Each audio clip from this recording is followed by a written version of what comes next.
I like to move it, move it. I like to move it, move it. You like to move it. I like to move it, move it. Hello amigos. Welcome to Move It Movie. As today's movie porter, we are introducing top 10 moments of movie Joker. Joker gives its infamous central character a chillingly plausible origin story that serves as a brilliant showcase for its star and a dark evolution for comics-inspired cinema. Forever alone in a crowd, failed comedian Arthur Fleck seeks connection as he walks the streets of Gotham City.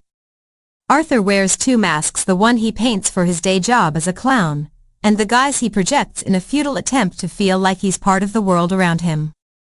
Isolated, bullied and disregarded by society, Fleck begins a slow descent into madness as he transforms into the criminal mastermind known as the Joker. Joker tells the story of Arthur's descent and, in a way, his rise, but it's clear from the outset that he's a basket case, a kind of maestro of his own misery. He would like, on some level, to connect, but he can't. He's too far out there. Like Norman Bates, he's a self-conscious, postmodern head case, a person who spends every moment trying to twist himself into a normal shape, but he knows the effort is doomed, so he turns it all into a joke that only he gets. Arthur's response to almost everything is to laugh, and he's got a collection of contrived guffaws, a high-pitched delirious giggle, a hearty yawk, a stylized cackle that's all but indistinguishable from a sob. In each case, the laughter is an act that parades itself as fakery. What it expresses isn't glee, it expresses the fact that Arthur feels nothing, that he's dead inside. He's a bitter, mocking nowhere man on the edge of a nervous breakdown.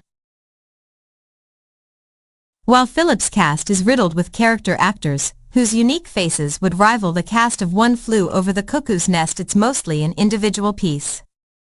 Frances Conroy's Penny Fleck feels older relatives that you've had in your life whose grip of memory and time is being consumed by that succubus dementia. Zazie Beetz' Sophie feels as if her role in Arthur's life is imagined long before the twist toward the end of the film. It's simply unimaginable that a single black mother at that time would ever suppress the intuition that this man's psychosis is a danger to her and her daughter. Robert De Niro's Murray Franklin is totemic, a jawing flat-faced 70s Jay Leno, wrongfully diagnosing Arthur's limits. While many critics and audience members alike have called out this performance as intrinsically connected to the Scorsese masterwork The King of Comedy, I think that's a misdiagnosis. De Niro's square-jawed Franklin is the establishment. While he may have the ability to conduct a crowd and deliver incisive barbs, he's punching down at a people feeling abandoned and angry. In critic Luke Buckmaster's examination of the Joker, he called it a rare and incendiary work of art. Luke goes on to talk about the politics of the film. If popular art is a mirror to our society, and Joker, as a character in the movie, and now the film's place in popular culture is a symbol of the actualization that there is simply no societal mechanism that has your best interests at heart. It's an interesting take that in my mind misplaces the credit for context that Arthur emerged. Arthur did not create this, he's a byproduct. Arthur did not create discontent and revolt. He's the star of a powder keg moment, a hashtag that's gone viral, a transient egg boy, a young Aussie kid made virally famous for smashing an egg on a racist politician. Here, perhaps, lies the issue. Joker did not affect political change. It did not, upon reflection, incite violence or aggressive activism in any way. The reception was bordering on lascivious. It's all gushing confirmation bias that those viewing it as a near-religious parable finally had a character that exhibited their apathy, inferiority and amorality. The reaction in pockets of online reminded me of a quote from another popular film.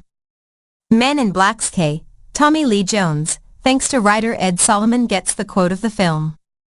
I think that it's genuinely relevant to the supposed danger, thrill, edge of Joker. There are two moments of contemplation and broad re-evaluation since the film's release. The first was in a reaction with Stu Coote, Sydney Critical Voice, who shared the proposed theory that Arthur's entire tale is a fabrication. The finale of the film that places Arthur in therapy in Arkham Asylum has a clock on the wall. By design, one assumes almost every clock in every other part of the film matches that time.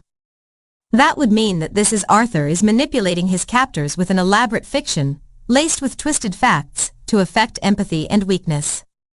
It is thereby creating an opportunity to initiate his unhinged and bloody escape.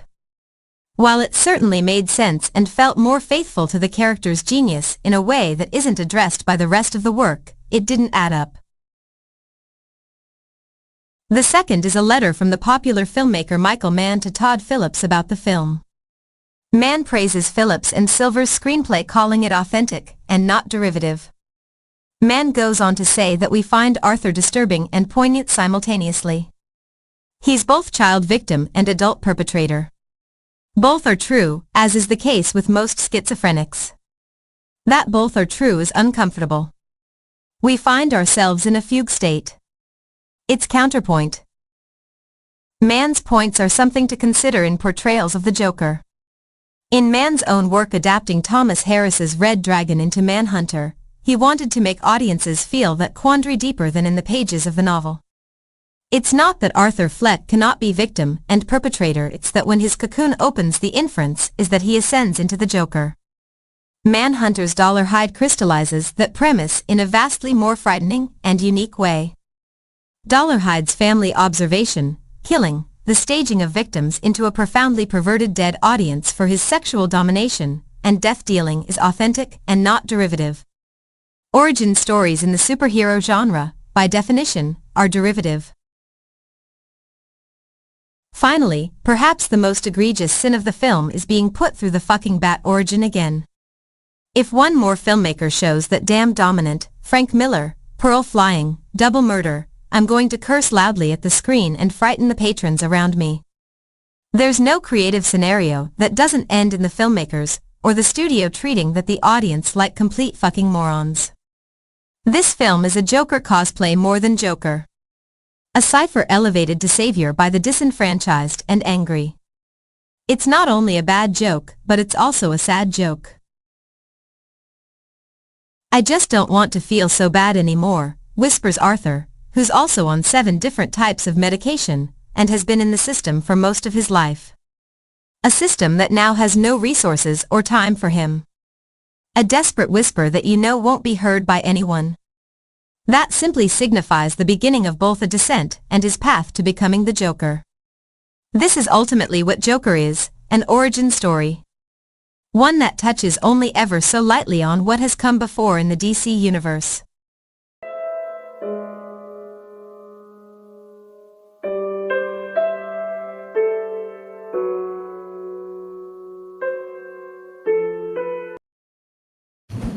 I like to move it, move it. I like to move it, move it. You like to move it.